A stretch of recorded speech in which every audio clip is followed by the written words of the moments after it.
अस्सलाम वालेकुम।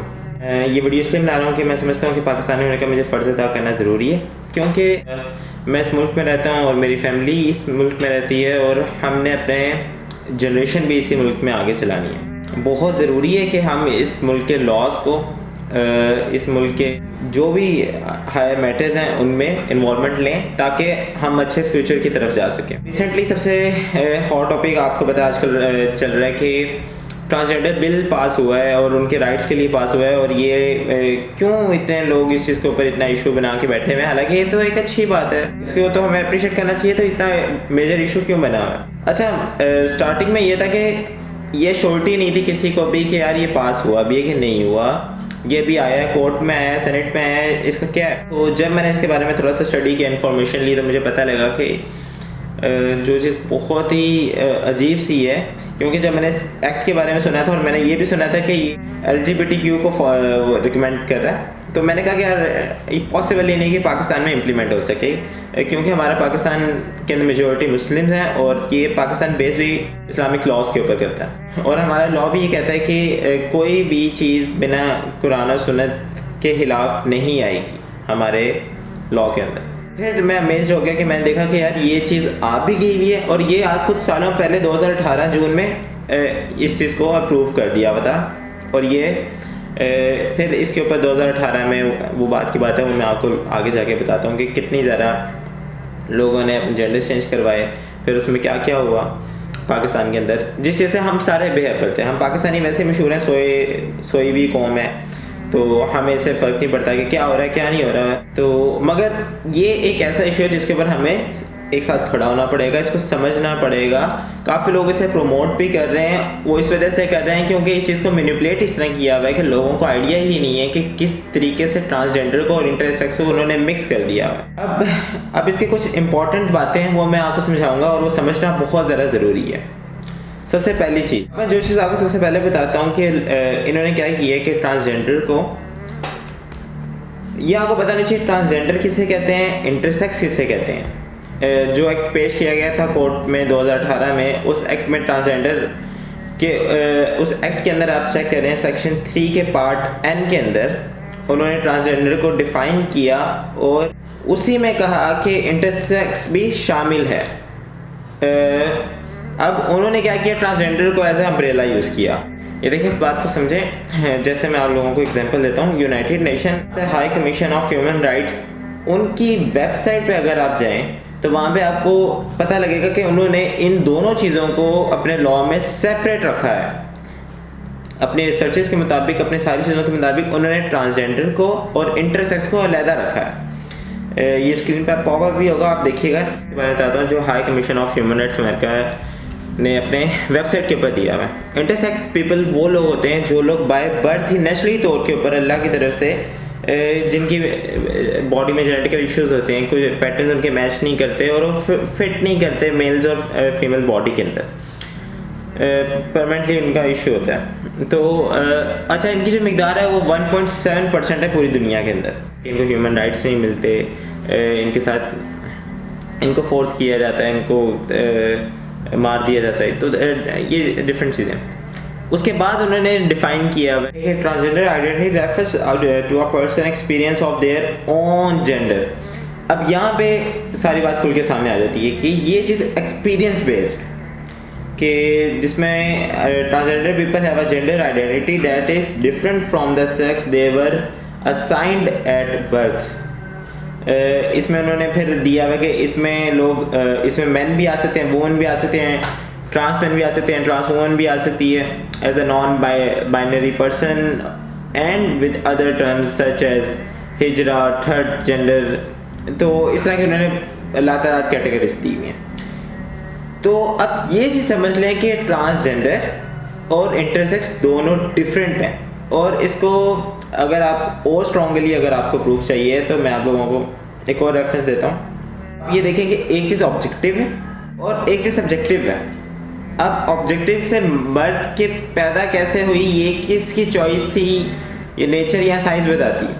मगर ट्रांसजेंडर के अंदर इंसान खुद ही एक्सपीरियंस जो फील करता है, जो समझता है अपने आप को, उसके ऊपर वो अपना जेंडर चूज़ कर लेता है। अब second reference international commission of justice उनकी तरफ से है कि उन्होंने पाकिस्तान में जब ये एक्ट आया था तो उन्होंने इस एक्ट को लेके बहुत सारी तारीफ़ की थी हमारी, मगर उन्होंने भी इस पॉइंट को आइडेंटिफाई किया है under section 2 sub section N के अंदर कि आपने दो चीज़ों को आपस में मर्ज किया है, उनकी डिफ़ाइन आपने गलत तरीके से किया है, और उन्होंने आगे से रिकमेंडेशन दी है कि आप इन दोनों को अलहदा करें, ये दोनों चीज़ें एक नहीं हैं। इसके अंदर सेक्शन नंबर 3 में दो चीज़ें प्रॉब्लमेटिक हैं।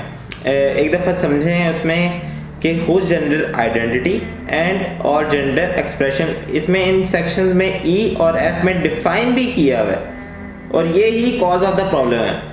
इन short they want to say gender identity is based on your feelings.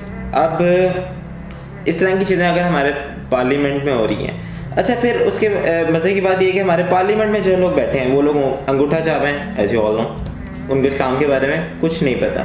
और फिर जब वेस्टर्न कंट्री से उनके पास जो भी चीज़ें आती हैं उसको वो बिना रिसर्च करे, बिना कुछ करे पास कर देते हैं, क्योंकि अमेरिका का प्रेशर भी बहुत है, पैसा भी आता है थोड़ा थोड़ा। जब हम किसी कंट्री से बहुत ज़्यादा चीज़ें ले रहे होते हैं ना, मतलब कि एड्स ले रहे होते हैं, लोन्स ले रहे होते हैं, तो फिर हम उनके नीचे हो जाते हैं। अब उनकी काफ़ी सारी चीज़ें माननी पड़ती हैं जो कि आई बिलीव कि टोटली रॉन्ग कंसेप्ट है। बिना किसी सोचे समझे उनकी एक्सप्रेशंस को, उनकी चीज़ों को यहाँ पे इम्प्लीमेंट करना, वो भी जो हमारे इस्लाम से हमें बाहर कर देते। अब देखें, अपनी मर्ज़ी से आइडेंटिटी अगर आप चूज़ कर सकते हैं, आप नादरा के पास जाएं और आप अपना जेंडर चेंज करवा सकते हैं विदाउट एनी मेडिकल। इंडिया के अंदर भी ये लॉ राइट्स के लिए जब वो खड़े हुए थे तो उन्होंने एक लॉ रखा था कि आपका पहले मेडिकल होगा और आपको इस चीज़ प्रोसीजर से गुजरना पड़ेगा। हमारा पाकिस्तान तो इंडिया से भी आगे गुजर गए। ट्रंप ने अप्रिशिएट किया था इनको, जिसकी इन्हें बहुत खुशी है। इनको ये नहीं पता कि पाकिस्तानियों को जब ये चीज़ सुनेंगे उनको पता लग जाएगा कि ये चीज़ें कहाँ से आ रही हैं। एज वी ऑल नो कि वेस्टर्न कंट्रीज़ चाहती हैं कि वो अपना निज़ाम हर जगह पे इम्प्लीमेंट कर दें, और अगर कोई प्रेसिडेंट उनसे थोड़ा सा हट के कुछ करता है तो हमें पता है कि वो कैसे सब चीज़ें मैनिपुलेट करके फंडिंग्स वगैरह दे के कैसे उस प्रेसिडेंट को। Because the common practice by many of the powerful countries, mainly the Western countries, they put pressure on the weaker countries to follow their agenda.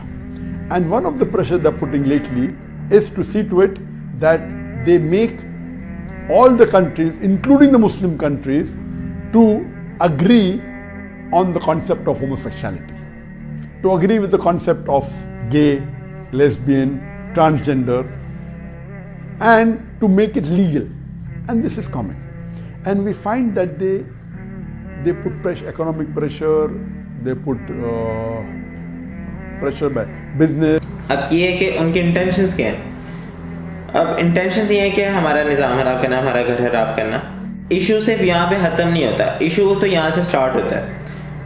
अब सबसे बड़ा इशू ये है कि हमें विरासत के अंदर हिस्सा भी हमें उसी हिसाब से डिस्ट्रीब्यूट करना पड़े। फिर उसके साथ साथ स्पोर्ट्स के अंदर पूरी दुनिया के अंदर काफ़ी सारे ऐसे केसेस हैं कि मर्द हज़रात ने अपना जेंडर चेंज करवा के औरत बन के उन्होंने ब्रूटली MMA फाइटिंग्स वगैरह इस तरह की चीज़ों में काफ़ी लड़कियों को बीट की है, और फिर स्पोर्ट्स के अंदर लड़कियों को उसे बाहर करी जा रहे हैं। तो ये तो राइट्स कोई भी ना हुए कि लड़कियों के स्पोर्ट्स में मर्द आ गए। और फिर उसके बाद सबसे जो चीज़ बाथरूम्स के अंदर, पूल के अंदर, अब बाथरूम्स के अंदर काफ़ी सारे केसेस इस तरह की काफ़ी कंट्रीज़ में ये आए हुए हैं कि इन लोगों ने हमें हरास किया, हमें रेप किया, और ये ऑन द रिकॉर्ड है। काफ़ी सारे केसेस ये रिपोर्ट हो चुके हैं।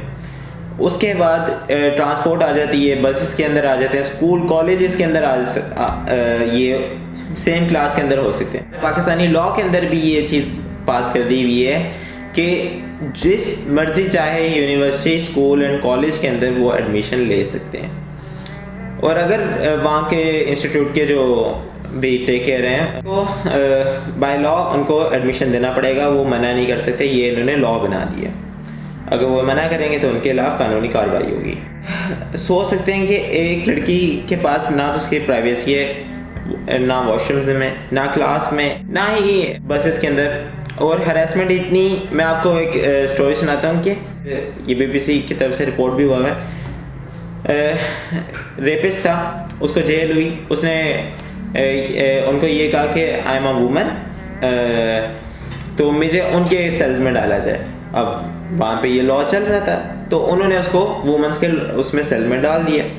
अब जेल के अंदर उसने 2 औरतों को और जाति का निशाना बनाया। जब ये हो गया तो उसके बाद उनको एहसास हुआ, तो उन्होंने उसको शिफ्ट। इससे आप अंदाज़ा लगा सकते हैं कि ये कितना खतरनाक है। गवर्नमेंट ने कहा है कि हम इसको हटाते हैं क्योंकि अभी उनके ऊपर प्रेशर है। चले लेट से ही मगर आया तो है उनके ऊपर प्रेशर। अब ये है कि मैं आप लोगों को बताता हूँ कि हमें इस चीज़ के ऊपर रुकना नहीं है, हमें इस चीज़ के ऊपर अपनी आवाज़ बुलंद करनी है, अवेयरनेस फैलानी है, ताकि ये एक्ट परमानेंटली ख़त्म हो। मुझे पता है और आप लोगों को पता है कि ये इतनी आसानी से ख़त्म नहीं होगा, वो हमें अभी भी किसी न किसी तरीके से मैनिपुलेट करेंगे। अब ये जो ट्रांसजेंडर वर्ड है ना, ये वैसे भी इनकन्सिस्टेंट है, इसकी कोई बुनियाद ही नहीं है।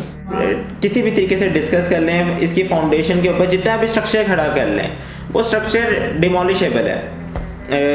मतलब कि आप इसको किसी तरीके से ही पेश करेंगे, उसके फ्लॉज हैं, तो आप इसको कभी भी ला नहीं सकते। क्योंकि देखें ना, मैंने आपको स्टार्टिंग में बताया कि ट्रांसजेंडर और इंटरसेक्स दोनों डिफरेंट चीज़ें हैं। और अगर आप राइट्स की बात करें तो जो लोग इनके लिए खड़े हैं एक्चुअली में, वो लोग आपको ह्यूमन राइट्स के लिए मौके पे नहीं नज़र आते, वो सिर्फ इन्हीं चीज़ों पे नज़र आते हैं जो चीज़ हराम है। और फिर मज़े की बात ये कि इसके ऊपर US एम्बेसी ने पाकिस्तान के अंदर ट्वीट किया था कि हम LGBTQ को आम करेंगे, सपोर्ट करेंगे, प्रोटेक्शन देंगे, प्रमोट करेंगे, इंकरेज करेंगे। और हम चुप हैं। क्या हमारी पाकिस्तानी एम्बेसी अमेरिका के अंदर ये कह सकती है कि हम इस्लाम का निज़ाम नाफिज करेंगे? हालांकि अच्छी बात है, मगर नहीं कर सकती। वहाँ पे तो जंग छिड़ जाएगी, मगर हमारे तो यहाँ पे गैरत ही नहीं जागती। फिर ये माइंड पीछे है किसका? अब मैं आप लोगों को अगर आप लोगों को लगता है कि ये चीज़ें नहीं आई और ये चीज़ें नहीं हैं, तो मैं आप लोगों को एक ऐसी बात बताने लगा हूँ जो कि मोस्टली लोगों को, आई थिंक 90% लोगों को इसका आइडिया भी नहीं होगा। मुझे भी नहीं था जब तक मैं ऑन द रिकॉर्ड मैंने चीज़ें चेक नहीं की और रिसर्च नहीं किया। 2018 में जब पास हुआ था बिल, तो जून 2018 से जुलाई 2018 तक 28,723 रिकॉर्ड्स हैं जिसके अंदर जेंडर तब्दील किए गए थे नादरा के थ्रू, जिसमें से 16,000 मर्द हैं और फीमेल 12,000 हैं। और जो ट्रांसजेंडर है, जिनको आप ट्रांसजेंडर कहते हो, उसमें सिर्फ 9 लोग हैं, सिर्फ 9 लोग। और उसके बाद आप ये एक्सट्रीम पे अगर आपको मैं बताता हूँ, तो जैसे टैक्सिला के अंदर BBC ने भी कवर की थी ये न्यूज़, और काफ़ी अंडर कवर शादियाँ काफ़ी ज़्यादा पाकिस्तान में मैरिजेस होती रहती हैं। अब किसी को क्या पता, मौलवी ने तो ID कार्ड देखना है निकाह पढ़वाने से पहले, उसने लड़की का टेस्ट तो नहीं करवाना। तो BBC ने भी कवर किया था कि टैक्सिला में 2 लड़कियों ने आपस में शादी की थी। डॉक्यूमेंट्री भी बनी हुई, आप जाके चेक कर सकते हैं कि 2 लड़कियों की पाकिस्तान में टैक्सिला के अंदर शादी भी हो चुकी है। ये ऑन द रिकॉर्ड आपको बात बता रहा हूँ। ऑफ द रिकॉर्ड तो बहुत ज़्यादा आप एग्जांपल लगा सकते हैं। अगर ये मैं आपको जून से जुलाई की बात कर रहा हूँ, तो अब तक क्या से क्या हुआ होगा। अब ये सारी चीज़ें ऐसी हैं, ये बताना का मकसद ये है कि ये चीज़ें हमारे घर के स्ट्रक्चर को ख़राब कर रही हैं। मैं नहीं चाहता कि कल को मेरी बेटी होगी और वो अपनी क्लास में इनसिक्योर हो, अपने वॉशरूम्स में इनसिक्योर हो, पब्लिक वॉशरूम्स होते हैं, बस में ट्रैवल करता है, किसी भी ट्रांसपोर्ट में ट्रैवल करता है, वो इनसिक्योर हो। तो ये बहुत बड़ा इशू है। काफ़ी सारे इंस्टीट्यूट्स ऐसे हैं, मदरसे इस तरह के हैं जहाँ पे सिर्फ और सिर्फ फीमेल जा सकती हैं। इवन कि इनको आप प्रोफेशन देने से भी मना नहीं कर सकते लॉ के थ्रू। मतलब कि अगर एक फ़ीमेल का प्रोफेशन और वहाँ पे सिर्फ फीमेल ही रिक्वायर्ड है, तो ये वहाँ पे जा सकती हैं। और अगर आप इसको इन वजह से मना करेंगे तो ये आपके खिलाफ केस कर सकते हैं। तो ये चीज़ें बहुत ज़्यादा सीरियस हैं, इनको समझें। और जो लोग इसको सपोर्ट कर रहे हैं, खुदारा एक दफ़ा रिसर्च कर लें, पढ़े लिखे हो आप लोग, समझदार हो, के ऊपर आपके पास सारी डिटेल आ जाती है। तो अपना टाइम ना वेस्ट करें और जिससे जितना हो सकता है वो करे, अपना पार्ट करे और लोगों तक अवेयरनेस पहुंचाए। अवेयर लोगों का इस चीज़ के ऊपर अवेयर होना बहुत ज़रूरी है। पहले ही पाकिस्तान के हालात ठीक नहीं है, मज़ीद हालात ख़राब होंगे, क्योंकि ये चीज़, इस चीज़ से अल्लाह ना खुश होते हैं। और कुरान के अंदर वाज़ेह तौर पे अल्लाह ने बताया है कि मैंने उनके ऊपर किस तरह का अज़ाब, अभी तक हमारे पास उसके प्रूफ्स भी हैं, सारा कुछ है। तो यार दिस वॉज इट। बहुत ही सीरियस टॉपिक है। जब मैंने पहली दफ़ा ये बात सुनी थी तो मेरे तो रोंगटे खड़े हो गए थे कि पाकिस्तान में ऐसा हो भी कैसे रहा है कि मुझे अपने ऊपर भी शर्मिंदगी हो रही थी कि मैं इस सब का हिस्सा हूँ और मैंने कुछ किया नहीं। ये मेरा पैगाम था सबके लिए, इसको अपनी नॉलेज में लेके आएँ और हो सके तो अपनी तरह से किसी ना किसी तरीके से गवर्नमेंट के ऊपर प्रेशर लाते रहें, चाहे वो इंटरनेट के ट्वीट के थ्रू ही क्यों ना हो। चलें, टेक केयर, अल्लाह हाफिज़।